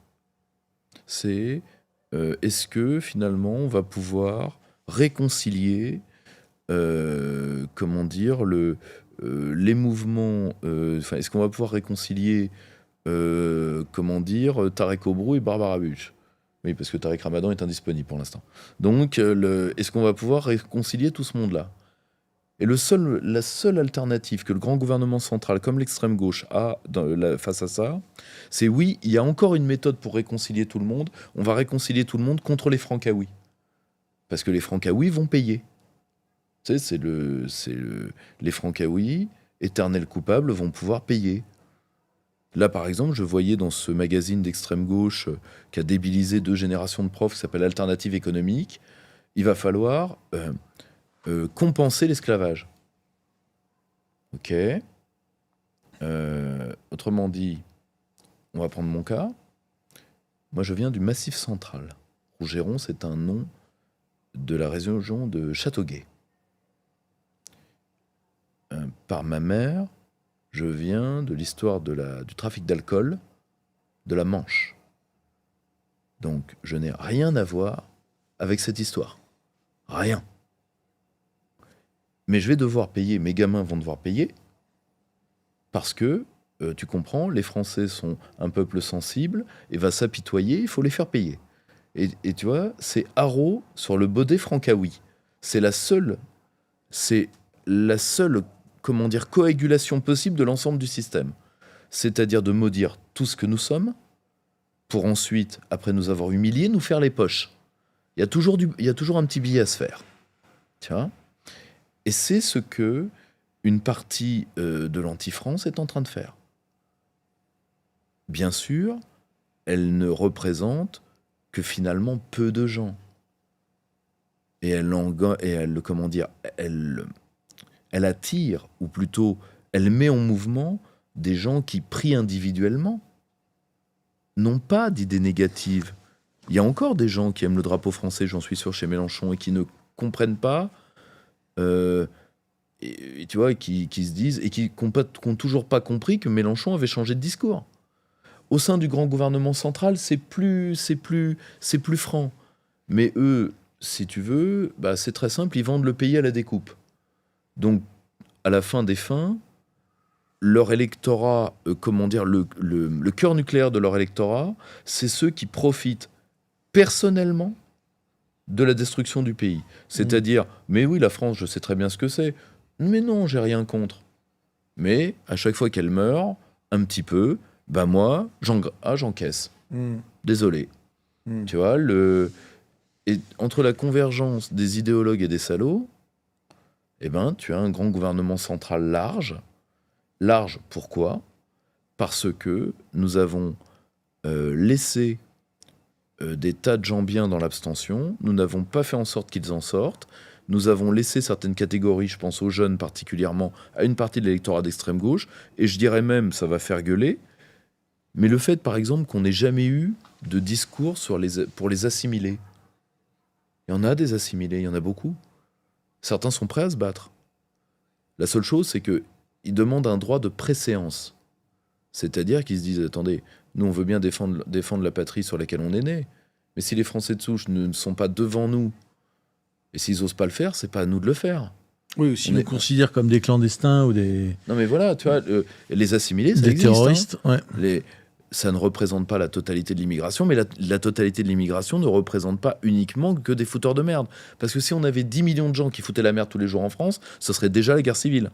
Tu vois, à un moment, il faut savoir raison garder. Absolument. Tu vois, et comme on n'a pas de discours pour tous ces gens-là, et ben à la fin des fins, on les laisse à l'adversaire. Très bien. Et après, on chiale. Et après, on en fait des biais de confirmation. Tiens, t'as vu, ces gens dont je ne veux pas vont voter pour un mec qui les veut et qui a un discours pour eux et que j'aime pas. Mais toi, tu les voulais pas. Oui, mais ça prouve que ce sont des gens méchants. Non, ça prouve juste que, comme tu leur as rien proposé, ils sont allés ailleurs. Ouais.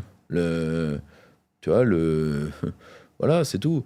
Il y a peu de paysans qui aiment bien Macron. Pourquoi ? Parce que Macron, la seule chose qu'il a à leur proposer, c'est la corde. Bon, oui. Ok, tout le monde n'a pas envie d'une cravate de chanvre. Oui.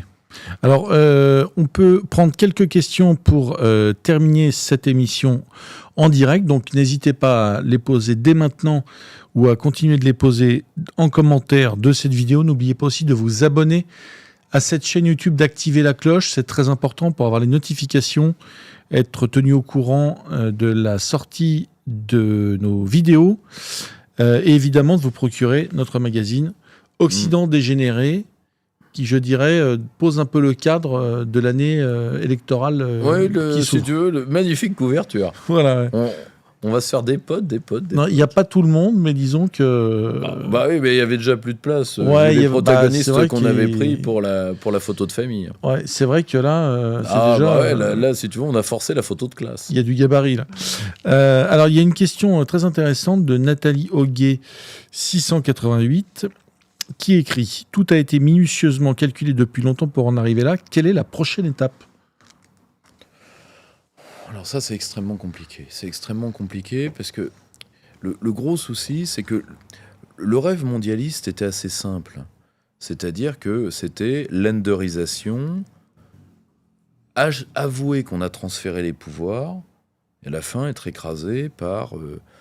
être à la botte de Berlin, quoi. Et c'est ce qui est dit d'ailleurs. Bien Bruno Le Maire vient de dire qu'il fallait une fédéralisation, une Europe fédérale, oui, voilà. avec un premier noyau de 6 États. Ouais, de 6 États, ce qui est tout simplement le projet E6, qui est le projet de Berlin, c'est-à-dire Deutschland über alles. Très bien. C'est-à-dire que l'Allemagne, tu vois,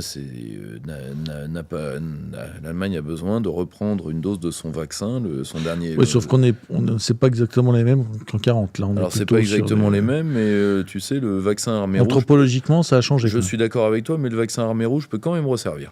Donc, le problème, c'est que pour eux, c'était évident, les laquais allaient. On venait aller vers la Grande Europe, la dissolution de la France, la sécession territoriale, la lenderisation avec l'arrachage de régions à la France. Yvonne Bollmann avait fait d'excellents travaux là-dessus. Enfin, le camp souverainiste a travaillé là-dessus pendant 30 ans, donc tout ça était assez clair. D'ailleurs, il y a une volonté de lenderisation de la Corse actuellement qui va avec le largage de nos départements et territoires d'outre-mer. Qui est une obsession, d'un type très particulier d'européistes qui sont les rocardiens. Le rocard, le porteur de valise, a mis sa dernière valise avant de mourir en Nouvelle-Calédonie pour que ça nous explose à la gueule et que ça emporte tous nos territoires avec tous nos frères dessus. Parce que je donne pas cher de la peau de nos frères calédoniens éclatés par l'Australie qui leur fera aucun cadeau. Donc voilà, grosso modo, c'était ça le plan. Tu vois. Et ensuite, la brésilianisation, c'est-à-dire l'incorporation de la racaille dans le centre de domination. Je te le fais, c'est pas difficile. Racaille, toi, citoyen apeuré et désarmé, entre deux cordons de CRS. Moralité, dans un État républicain, le citoyen est formé à sa propre défense. Dans un État républicain, le citoyen a les moyens de sa propre défense. Il a des forces constabulaires, policières, c'est tout à fait normal. Mais il n'en est pas totalement dépendant. Parce que, comme le dit très bien le républicanisme suisse, un citoyen désarmé, ça porte un nom, ça s'appelle un contribuable. D'accord ? Donc, une vache à lait ou une chèvre à tondre. Enfin, une chèvre à traire ou un mouton à tondre. Très bien. Or, ceux, si tu veux, ils sont arrivés à nous démunir anthropologiquement, et aujourd'hui, le pouvoir tient en partie par le cordon de CRS en face de la racaille. Et donc, le pouvoir a un besoin intime de la racaille. Intime. À partir du moment où nous sommes trop occupés à survivre, c'est-à-dire à slalomer dans nos villes pour éviter de tomber sur un couteau de la paix ou un camion déséquilibré, que nous sommes trop occupés à recompter les fins de mois pour pouvoir subvenir aux besoins de nos progénitures, eh bien, nous sommes vulnérables. À partir de ce moment-là, ils peuvent nous digérer comme ils l'entendent, et grâce au servage numérique qui les fait fantasmer, bien sûr qu'il y a qu'il y a des tas de trous dans la raquette. Nous pouvons encore les arrêter sans aucun problème. Leur système de servage numérique n'est pour l'instant pas prêt. Et là encore, dans une cité républicaine, il faut penser la citoyenneté numérique. C'est-à-dire, le citoyen doit être capable, un citoyen, donc un homme réellement libre, doit être capable, s'il le souhaite, de disparaître des réseaux. Et un citoyen républicain n'a pas à être surveillé ou n'a pas à être surveillé en dehors de l'ordre public. Tu vois ? Donc, si tu veux, tout ça, ça doit être repensé. Il y a des tas de trous dans la raquette. Le problème, c'est que le mondialisme tel qu'ils l'ont pensé a pris des coups. Alors, ils vont vouloir adapter le modèle chinois, ils n'y arriveront pas, parce qu'ils n'ont pas l'énergie et l'élan vital des Chinois. Et donc, si tu veux, en réalité, profondément, ils s'orientent vers une sorte d'EHPAD minable d'Europe de l'Ouest. Tu vois, c'est-à-dire le devenir minable du monde. C'est, tu vois, c'est comment dire j'irai pas jusqu'à dire le devenir Manuel Valls du monde, mais pas loin. Tu vois, si tu veux, c'est une vraie chute de civilisation. Là encore, ce n'est pas terminal. Si nous nous battons, nous éviterons ça. Mais là, tu vois, je pense que le truc leur a complètement échappé et qu'en réalité, plus rien n'empêchera. Si tu veux, c'est une... Comment dire ? Leur monde est une chimère. Il n'est pas ni anormal, biologiquement, ni injuste moralement, qu'une chimère meure. Plus rien n'empêchera le grand cassage de gueule. Et crois-moi, le prochain élu, l'année prochaine, devra gérer avec le cassage de gueule. C'est-à-dire que tout se cassera la gueule, qu'il le veuille ou non. Alors, il y a une question qui est posée, il y a nos amis auditeurs, inconscience sociale, qui pose la question, quel discours électoral vers les chrétiens ? Je vais compléter la question. Est-ce qu'une partie du problème de la dégénérescence occidentale n'est pas justement une partie de ce monde chrétien, avec ce qu'on appelle la social-démocratie, et je dirais tous ces chrétiens post-Vatican II, dont je dirais l'attirance, il n'y a qu'à reprendre l'affaire Bétaram, je dirais complètement perverti moralement, toujours très moralisateur et toujours à tendre systématiquement la joue pour s'en prendre une. Est-ce qu'il n'y a pas un problème avec... est-ce qu'il n'y a pas une participation à ces dégénérés-là, ce club de la dégénérescence occidentale d'une partie du monde chrétien, en particulier en France ? Si tu veux, il y en a que ça gratte sous la soutane, ça je te l'accorde bien volontiers. Donc, je pense que derrière ta question qui est extrêmement importante, c'est une question multiforme, on pourrait y passer trop longtemps. Pour faire très vite, il y a au moins 3 points essentiels que je veux souligner. Le premier, une partie du problème identitaire des Français vient de la nullité, de la médiocrité et de l'absence de courage d'une partie de leurs prêtres. Tu vois ? Alors je n'ironiserai pas à la Lyotet sur quand ils les ont, est-ce que c'est les leurs, hein ? Bon. Mais Je ne me permettrai pas. Non, mais il y a une réalité dans ce que tu dis. C'est quand même la presse, je dirais la presse quotidienne. On voit le nombre d'affaires de tarés, de pervers issus de l'Église catholique ou d'ailleurs des églises protestantes. C'est impliqué dans des histoires de pédophilie, de pédocriminalité ou de perversion. C'est hallucinant. Alors, le pire, c'est que on épargne les rabbins et les imams tout simplement parce qu'on n'enquête pas dessus. Hein. Parce que sinon, grosse surprise à la clé, grosse surprise à la serrure. Hein. Mais alors ensuite, les pédomanes vont toujours dans des lieux où il y a leur cible. C'est pour ça, par exemple, qu'il y en a un nombre appréciable dans l'éducation nationale et également dans une partie de la magistrature. Parce qu'il faut voir le nombre de magistrats qu'on chope à l'année en détention d'images pédopornographiques. Alors, tout simplement, le problème, c'est que l'Église étant devenue une ONG, c'est plus la foi qui prime, c'est plus l'aptitude au combat spirituel. On a peut-être remarqué que, par exemple, dans ces affaires de pédomanie, il y a relativement peu des prêtres africains, qui pourtant sont nombreux dans nos diocèses. Qui les fréquente ? Moi, j'en ai un parmi mes très proches amis, et j'ai pu en constater, ils sont formés très durement. Et ils ont une vie intérieure très exigeante. Nos prêtres sont relâchés. Alors, ceux de la tradition un peu moins, mais le problème c'est que, alors tu me diras, l'église conciliaire, tu vois, l'église d'Afrique n'est pas totalement conciliaire, c'est-à-dire l'église ONG, les droits de l'homme, etc., c'est encore loin pour eux et fort heureusement pour eux. Mais tu as une parodie de sacré dans toute une part de l'église de France, qui est devenue une espèce d'ONG oscillant entre la démocratie chrétienne et la social-démocratie, c'est-à-dire le pire du gauchisme associé au pire de l'Église. Absolument. C'est-à-dire, tu vois, le rastafarisme arrosé d'eau bénite. Donc, c'est, je veux dire, à un moment, tu vois, si nous avions des prêtres capables de porter une foi ardente, nous serions dans un tout autre problème. Il y a une nouvelle génération de prêtres, ça se voit. Mais à titre personnel, moi, si tu veux, j'appartiens à un truc un peu... Moi, j'appartiens à une confession minoritaire, premièrement, mais j'appartiens aussi à un aspect théologico-politique minoritaire. Je suis un gallican. C'est-à-dire, pour moi, Dieu est affaire d'État comme tout le reste. Mais, si tu veux, pour moi, la première chose qui est à déifier pour nous, c'est notre terre et notre peuple. C'est-à-dire, nous survivrons à l'histoire. Point barre. La seule chose, c'est que si l'Église catholique se relevait, et je le dis d'autant plus que moi j'ai pas de billes dans l'affaire, oui, ça ferait du bien. Ça, c'est le premier point. Second point, en tolérant les dégénérescences de notre société et en voulant passer du baume à chaque fois en disant « mes petits lapins, mes petits chéris, Dieu vous aime ». Dieu vous aime, vous pouvez être n'importe quelle raclure, mais Dieu vous aime. Un moment, stop, quoi.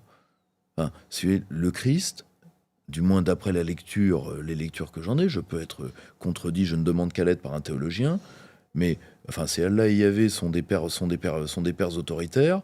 Le Christ n'est pas une mère abusive qui te câline jusqu'à t'étouffer. C'est pas exactement un exemple de tiédeur. Ouais. C'est vrai que... Si tu veux, c'est un être d'édification, le Christ. Il n'a pas chassé les marchands du temple. Et assez radical, oui. Tu vois, le mec, il a accepté la crucifixion. Enfin, la crucifixion, souvent sans nuance. La crucifixion, c'est pas Charlie comme truc quand même. Tu vois, et le dernier point. Non, mais c'est vrai, quoi. Si tu veux, le Christ n'était pas, n'était pas un animateur de noces et banquets non, c'était pas un animateur de noces et banquets pour ONG gauchiste. D'accord ? Tu vois, c'est pas, si tu veux, un sympathique fumeur de harfouf et autres multivitamines de l'Atlas qui te raconte des histoires sur du Pierre-Paul Jacques. Tu vois, ça, si tu veux, c'est ce qui a détruit l'Église catholique, ça. Tu vois, à un moment, faut stopper tout ça. Et le dernier point, si la croyance monothéiste n'est plus capable de relever nos peuples, alors faut passer à autre chose. Mais je ne crois plus du tout qu'on refera des hommes libres avec la seule défense de notre licence et de notre société de consommation. Tu vois, si notre conservatisme nous pousse uniquement à défendre ce qui nous a avilis, alors c'est que tout est fini. Et c'est pour ça qu'il y a toute une partie du conservatisme européen qui me sort par les yeux, parce que ce sont des gens qui, parce que c'est notre dégénérescence, parce que c'est notre merde, eh bien, il faut protéger la merde. Non. Non. Alors, je vais résumer un certain nombre de questions, parce qu'on parle de... On parle de quelles pourraient être les solutions. Est-ce que, par exemple, le wokisme pourrait être détruit? Donc, est-ce que, je dirais, on entre dans une année électorale? Donc, on a démarré en parlant de la condamnation de Marine Le Pen, mais en précisant qu'elle pouvait se porter candidate. Est-ce qu'à l'issue de cette campagne électorale, et peut-être d'une victoire de Marine Le Pen ou de Jordan Bardella, est-ce qu'il y a... je dirais, est-ce qu'il y a des raisons d'espérer pour un changement radical, ou est-ce qu'on est plus sur une course de fond et finalement, bien que progressant, il va encore falloir... Très difficile à dire, parce que le souci, c'est que si on n'était que dans quelque chose qui est dans la liberté, qui est dans la volonté des hommes, eh bien ce serait peu de choses en fait, parce que voilà, avant tout, ils veulent les places. Je peux pas leur en vouloir. On veut les places, on va faire 2-3 mesurettes, mais rien de plus, parce qu'il nous faut gérer notre réélection, basta, très bien, un patacouffin. Le souci, c'est pourquoi le système a tellement peur d'un duel Mélenchon-Le Pen. Ils savent très bien que c'est Bruxelles qui tient tout, donc le programme de Mélenchon est inapplicable, sauf dans ce que Bruxelles veut. Le programme de Bardella est inapplicable, sauf dans ce que Bruxelles veut. Point. Tout simplement parce qu'ils ont peur de deux choses, Charles. Ils ont peur des législatives qui viendraient après, parce que ça laminerait leurs troupes, et donc ça laminerait leurs gamelles. Et donc tout leur gamelard se tirerait comme des volées de moineaux vers de nouvelles gamelles. Or, dans ce monde, une partie de ton pouvoir, c'est le pouvoir de faire bouffer les parasites. C'est ça. Et deuxièmement, ça, c'est les plus intelligents du système. Le 1% des mecs qui sont un peu connectés. Logique, ouais. Tu vois, pas les mecs qui se connectent en soirée chemsex. Tu vois, les mecs sont réellement intellectuellement connectés. On va prendre l'exemple d'un mec qui est quand même un cérébral. C'est le cas du camarade Colère. Lui, il veut pas de la terre brûlée. Parce qu'il sait, il connaît le système. Tu parles d'Alexis Colère, l'ancien secrétaire général de l'Élysée. Il connaît le système intimement. Il sait à quel point le système est fragile et à quel point le système est dégénéré. Excuse-moi, avant le système était protégé par des gens qui m'horrifient rien que de les nommer parce que ça me colle des aftes. Mais tu prends un Jean-Pierre Levade ou des gens comme ça, c'est des gens qui ont fait énormément de mal, mais c'était des mecs encore un peu épais techniquement. Ouais. Le même système aujourd'hui est protégé par Manuel Valls, par Gabriel Attal et par comment il s'appelle, tu sais, ce député qui a l'air d'un enfant attardé, d'une espèce de Playmobil, ce député macroniste qui a l'air d'avoir 11 ans et demi. On se demande d'ailleurs pourquoi Brigitte lui court pas après. Comment il s'appelle? Tu parles celui de la commission d'enquête parlementaire. Tu sais, t'as envie de le tester. Jérémy, t'as envie de le tester avec plusieurs têtes pour voir. Tu te dis, ah, je l'ai pas celle-là dans mon Pokédex. tu vois, mais il est même pas juvénile. Enfin, il est adolescent. Donc, si tu veux, Colère sait que le système est trop fragile. C'est un piège, il y en a trop des comme ça en Macronie. Oui, il y en a trop des comme ça, c'est vrai, tu as raison. Tu vois, Colère sait que le système est fragile et il sait que, et c'est ça dont ils ont peur, que, allez, admettons, ils sont élus, ils se viandent. L'épouvantail Front National est démonétisé. Une partie des forces vives des Français est libérée. Et à partir de ce moment-là, tout devient problématique pour le système parce que on avait enfermé tout un électorat et là, il cède comme un barrage cède.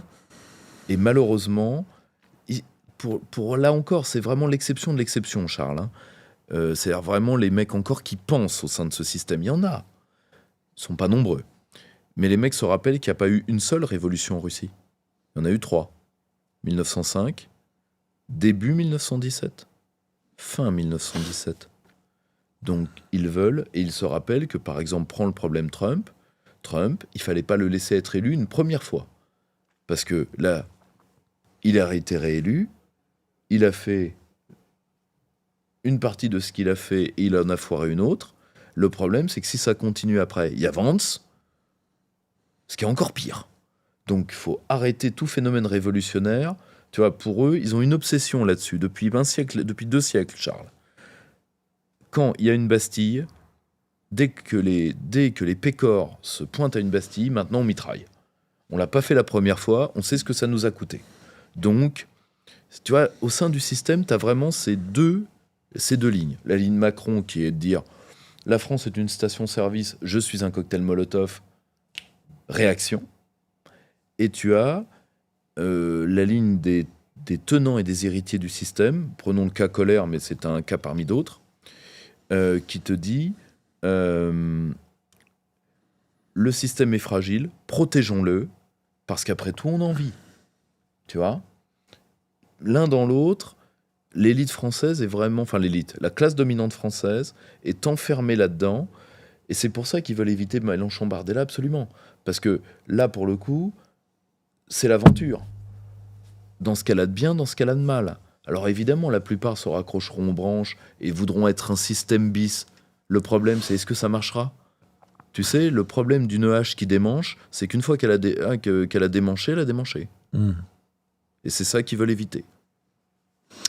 Merci Pierre-Yves, on va te libérer pour que tu rentres, pour que tu retrouves le chemin de la maison. Chers amis auditeurs, merci de nous avoir suivis. Vous avez été très nombreux, vous avez beaucoup commenté la vidéo. C'est très bien, continuez de la commenter, de liker la vidéo, de vous abonner à la chaîne YouTube d'Omerta, à celle du Cercle Aristote, de vous abonner à tous nos réseaux sociaux. On compte sur vous. L'année qui s'ouvre va être capitale pour l'avenir de notre pays. On va évidemment traiter de toute cette actualité politique et électorale. Pour ce faire, on a besoin de vous. Donc, soyez le plus nombreux possible à suivre nos émissions. C'est extrêmement important. N'hésitez pas aussi donc à nous préciser vos idées en commentaire sur les sujets que vous souhaiteriez voir traités, les invités que vous souhaiteriez voir invités sur cette chaîne. Pierre-Yves, un grand merci. Merci et à toi, Charles, à très vite. À très bientôt.